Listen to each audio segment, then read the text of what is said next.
you won a career doubles title with none other than Andy Roddick. Now, how fun was that to be at the net with that serve behind you?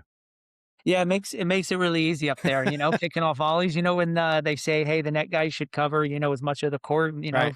60, 65% if you can."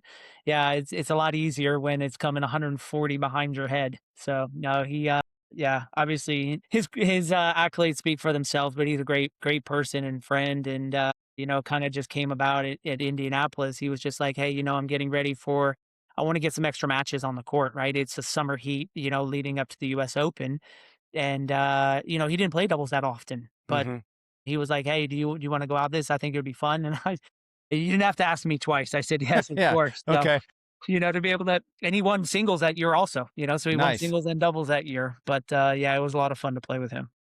I guess you probably didn't have to volley that much because not many of them came back. No, that's right.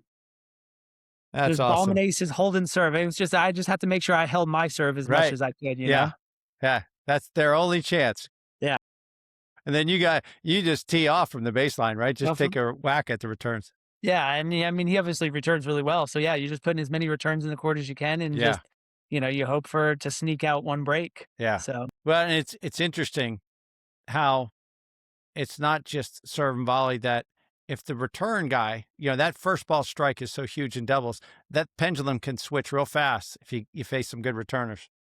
yes, no doubt. I mean, you're getting that return down, and then they're volleying up, and then you might have one or two guys back, and then being able to rip. So Yeah. if you can get it past that net guy with the return, Yeah. you're feeling pretty good, especially in this day and age. Yeah. With the technology and With the strings poly and involved. all that, right? Yep. Yeah. Now I want to tell you, I do remember your brother-in-law, Todd Kennedy. He's been a friend of mine. We've played a bunch together.